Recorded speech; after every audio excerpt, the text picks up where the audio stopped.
going on, everyone? This is Wicked, and today I have a new winter special review for you guys about a product which I believe it's the best all-rounder ultrabook you could find on the market right now, and perhaps it may be a perfect gift for your family, for your friends, or even for yourself if you're looking for a new compact and lightweight laptop. Now, before I get started, I'd like to inform you one fact.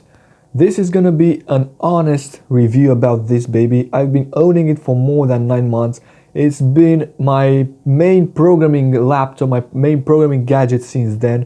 I'm really attached to it, and I finally decided that I should make a video about my experience and my thoughts about it. Therefore, everything you're about to hear in this video is not about the spec sheet of this device, but it's about how this Ultrabook feels and behaves in real life to me.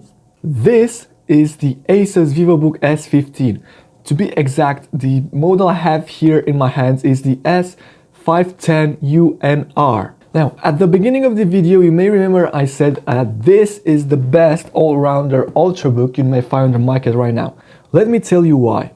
From when you start looking online for a laptop, searching different websites until you actually find that this is the laptop you want, believe me, from my deepest thoughts, it is gonna take a while. Don't ask me how I learned it. I actually had to return no more than two Asus devices back to the store until I finally got this baby. I don't want you to make the same mistakes I did back in the day, so that's why I'm doing this review. One of the biggest mistakes I've done is that I was thinking it is gonna be a perfect laptop for me. There is no such thing as a perfect laptop, period. Every laptop excels at something better than others. It's what about you want from a laptop to do, what are your expectations about the hardware inside it. So to strip this topic to the minimum, I'll be doing an in-depth tutorial on how to choose, how to make a decision about what laptop you should buy, what laptop is the right for you, but that is gonna be in another video. In this video, as I told you, I'm gonna be reviewing this beautiful Ultrabook, the S15 Vivobook. Now you may be asking yourselves, well, Wicked, you said it is gonna be an all-rounder Ultrabook. What does all-rounder Ultrabook mean to you? I'm gonna be telling you 3 major aspects every all-rounder Ultrabook must benefit of. So without further ado, let's get right into them. Since we're talking specifically about an Ultrabook, this is not your usual notebook, clunky notebook. In my perspective, its main feature should be practicality. I mean, it should be lightweight. I should be able to put it in its cover without having to struggle. And I should be able, if I want to go with my friends on a trip and take some photos, to be able to process them without a problem, because my laptop doesn't weigh that much. It doesn't cause me back pains. It's a big plus in terms of practicality for this Vivobook S15. Now, I mentioned that this laptop is really practical, but does it come with a drawback in performance? Let's find out. Hello, this is Wicked and I'm a programmer. This is how I spend most of my time. In front of this computer, I'm really attached to it. It's been a great companion during all my projects I've done for the university, for the work in particular, and the first thing every programmer will notice after they get a new laptop is the keyboard.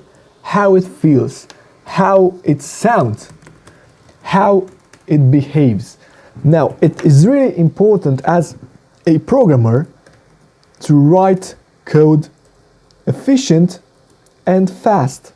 The second most important thing at a programmer's keyboard is the shortcuts. If you have access to all the shortcuts really easily, then your workflow will be better and better, exponentially better, I would say, than if you would using, let's copy, then paste. No. A real programmer will use shortcuts. Keyboard shortcuts are always faster than going and searching a world with a mouse, then right clicking and copying and pasting where you want it to be. Trackpadding on a laptop like this, I don't know if that's a verb, trackpadding, well, it is right now. Trackpadding on your laptop like this, especially in terms of a programming perspective, should be really efficient. I should be able to switch between desktops really easily. I mean, the Windows gestures really work pretty well. I am able to switch between Stack Overflow tabs when I have a problem.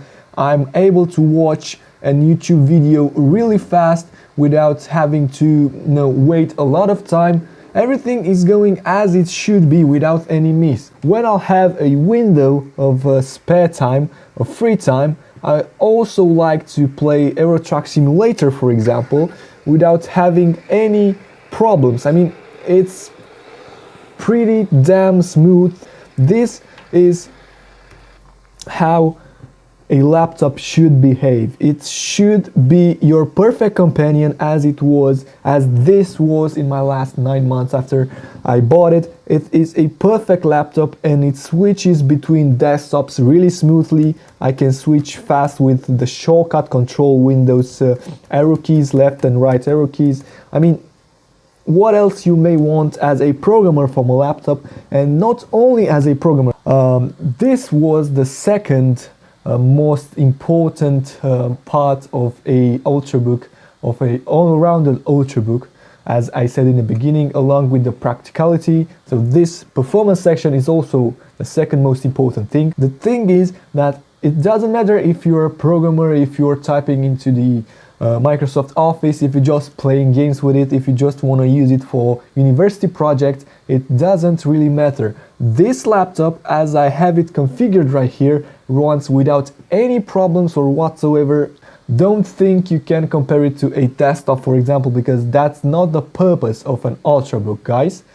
The Ultrabooks are meant to be practical, are meant to be fast enough to fulfill all your needs, and the last point, they should be efficient. And what do I mean by efficiency, guys? It should be battery efficient, it should be cost efficient, it should be display efficient, it should be time to change a hardware part efficient. This kind of efficiency should be present on an all-rounded Ultrabook like this. And to be honest, they are present. I'll be talking about those right away. So let's get into the more detailed overview of this beautiful laptop. As I promised, right now it's time for me to get deeply into the features and also drawbacks of this Vivobook S15. Right now I'm going to be talking about something that to me is subjective. Where we're talking about the design of a car, the design of a product, the design of an airplane, you may or may not like it. That's why this isn't a deal breaker for you as a buyer or for me as a reviewer. I really love the design of this laptop, to be honest, and let me tell you why. In my perspective, the S15 Ultrabook looks phenomenal, starting from this beautiful silver blue color painted on the chassis, interfering with the black thin keyboard and this gorgeous bezel-less display, creating a seamless composition with the lid in a brushed metal look, ending with the already well-known Asus logo in the center. For me, this is purely the definition of minimalism. Surely this may be the biggest plus of this Ultrabook. The design looks absolutely fantastic in my perspective. This S15 Vivobook, with the hardware modifications I've done to it, and I'll talk about those later on, weighs only 1.58 kilograms, and thanks to its efficient processor, the charging brick is little and weighs around 0.22 kilograms. That is a total of 1.8 kilograms into my backpack. And as I told you before, efficiency status of this laptop is really great, taking in mind that this is also a lightweight laptop. Of course, now comes the question, well, yeah, it is thin, it is lightweight, but what about the structural integrity of it? And yeah, I gotta discuss to you guys, I gotta tell you something. It is not the best structural integrity, but it's not the worst either. I mean, it's not flexing like hell. It's not flexing really at all if you just wanna twist it or something. It's just about the keyboard, something, an aspect about the keyboard which I'm gonna be telling you right now. The trade you'll have to make in order to benefit of a lightweight device is to build it from as many plastic parts as possible. Therefore, the base of this laptop is made from plastic, and you can notice a little bit of flex in the keyboard and above it. There are some weak points which will flex in the chassis while having them pressed really firmly, but in day-to-day usage the keyboard doesn't flex, nor do other parts of the frame.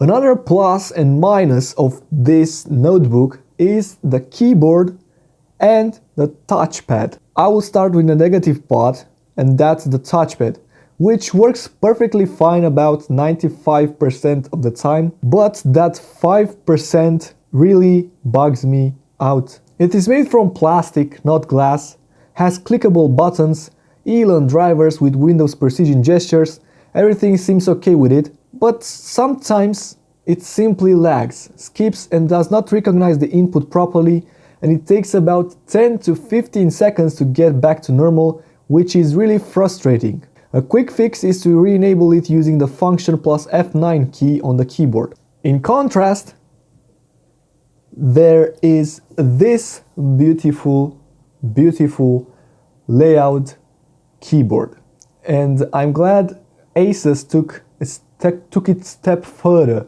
into this layout, because it's a brand new one. You won't really see it apart from Asus laptops, but I feel like this ergonomy, the ergonomy of the keys, is the best you could get on a laptop, period. I know a lot of you guys prefer a full layout keyboard, you know, with the numpad. If that's the case, then this laptop is not really for you if you're really keen on that part of a keyboard. But this, as a programmer, as an average user, I believe this is the best layout keyboard available on the market right now. And let me tell you why. There are two function keys, one here and one here on the right. It is really accessible to change the volume from here, for example, instead of here, because I can't really reach all the buttons here by having to press the function key here. As you can see, I'm struggling, but from here it's most of the time it's a really easy task for me. Everything is set into place, they are really accessible. And also, the thing that I like the most about this keyboard is the combo of buttons here, the home page, up, page down, and function key. This is really a step further, especially for programmers, and let me tell you why.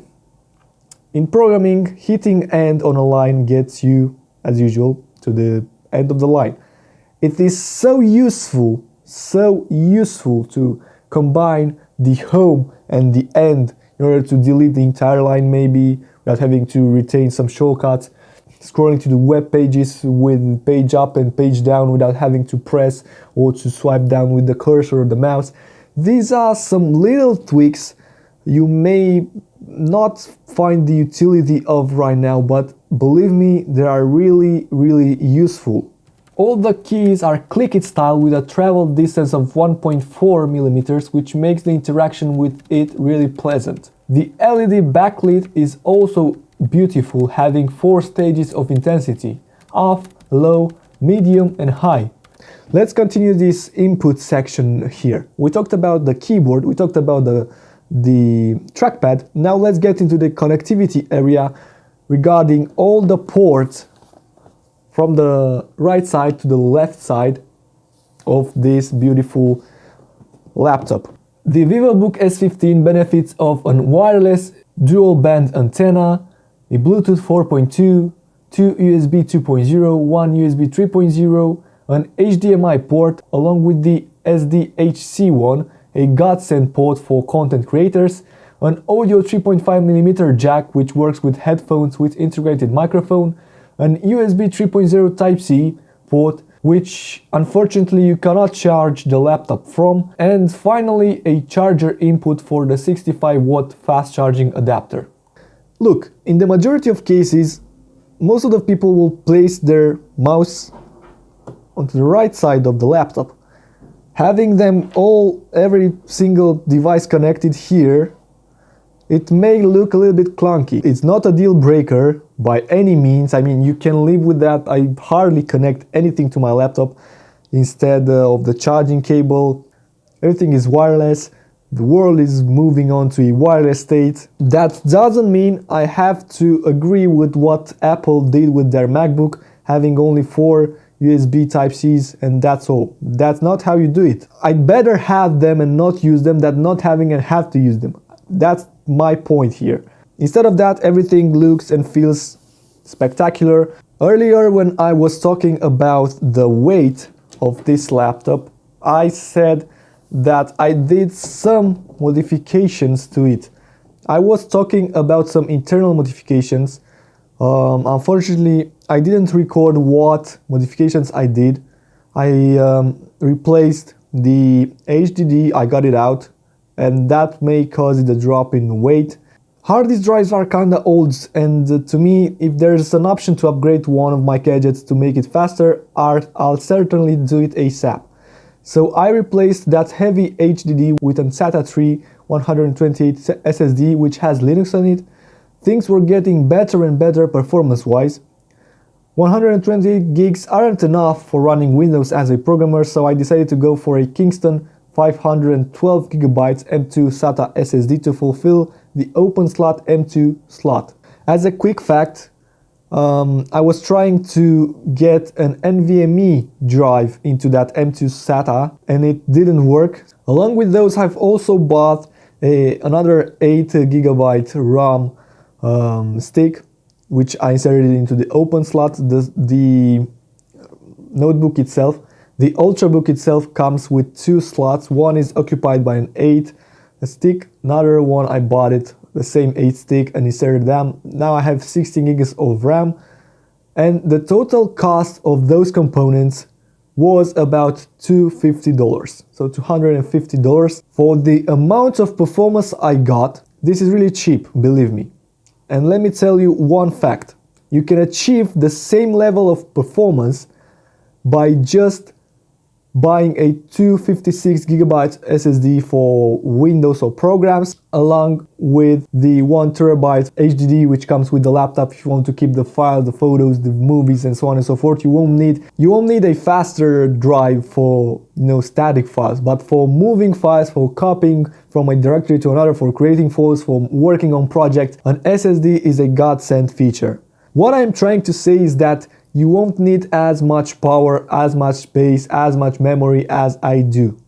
I do because that's what I'm doing with my laptop. If you're a default user, you just want to listen to some music, you just want to play some games, you just want to watch some movies, then you won't need all of these. Believe me, there's other things to be done with that money. Don't waste it on having this 16GB of RAM and so on and so forth, tons and tons of space. The CPU and GPU on this chassis are absolutely amazing in terms of performance and efficiency. On my model, the Vivobook S15 comes with the power-efficient Intel Core i7-8550U and the best mid-range video card, the NVIDIA MX150. As a quick fact, in my opinion, on a lightweight device like this, there's no need in putting an HQ Intel processor like the popular i7-7700HQ, since it will drain a lot of power, generate more heat, the fan won't be able to cool it down, and it will throttle like hell, becoming even less powerful than a power-efficient i5. You have to realize that Ultrabooks are not meant to be power blanks. Look at the size of them. They're thin. Most of them have only one cooler and a copper pipe cooling the GPU and the CPU out. You can't really compare them to a more clunkier ROG laptop, Republic of Gamers, with dual fan control and so on and so forth. Those are gaming specific laptops, notebooks. This is an Ultrabook. An Ultrabook should be, as I said at the beginning in the video, ultra portable. The dedicated NVIDIA GPU can handle most of the games pretty well at low to medium settings. The viewing angles on the display are pretty great. There's no color shift thanks to being an IPS screen instead of a TN panel. 1080p 60Hz backlit display with an anti-glare coating on it, which is a blessing for those who want to work outdoors or into sunny areas. As you can see, I'm literally flooded by light, by sunlight, and if I open up the laptop, you will see that it's not really that reflective. I'm literally standing right into the sunlight right now, and it's pretty usable. I think you can see the wallpaper and take a look at how bright my t-shirt got. It gets reasonably bright during daytime. I hadn't had any issues with it or whatsoever. The only thing that bugs me out a bit is the display not being color accurate at all. It's pretty average here, meaning that content creators won't be really processing photos or videos on it. Okay, let's talk about the battery efficiency a little bit. It's not the best battery life you would expect. It's not the worst. The battery life on this Ultrabook depends on three major things. The first one is the display brightness, the second one is the LED backlit keyboard, and the third one is the profile on your Windows regarding the battery saving modes. So you have power saving or hard performance. It's obvious that on hard performance it will bump the CPU frequency up and will eat up the battery faster. The most juice of the battery I got when I had the display at 10% brightness with the LED backlit turned off and also the window set to power saving mode. I managed to get around 5.5, 6 hours max. On average use, you could get as long as 2.5, maybe 3 hours if you're lucky.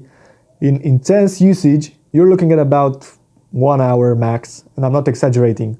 The battery in this baby is pretty average. It is finally time to end up this review. It took me a hell of a lot of time. As you can see, it's almost sunsetting. Let's jump into conclusions about this Vivobook S15. The entire price with the modification I've done to it and the base model I got is about $1,000. The overall experience I had with this laptop here, this Ultrabook, was amazing. I would recommend it to any of my friends, to anybody on the internet. I really recommend this laptop, and I feel like this is a portable version of what I have behind me, which is the beast of my computer, and I really like it the way it is. So let's end up this review. Thank you for watching. I hope you appreciate my honest review. I hope you understood what I meant to say about this beautiful piece of technology. If you did, please make sure you subscribe right onto my channel and activate that bell icon so that you'll be notified every time I post this kind of reviews. If you like my video, don't forget to hit that thumbs up button and share it so that the world could see it. This was my honest review about the Asus Vivobook S15. Thank you for watching, and until next time, let's hope the best. Take care, happy holidays, and see you soon. Wicked is out. Bye bye.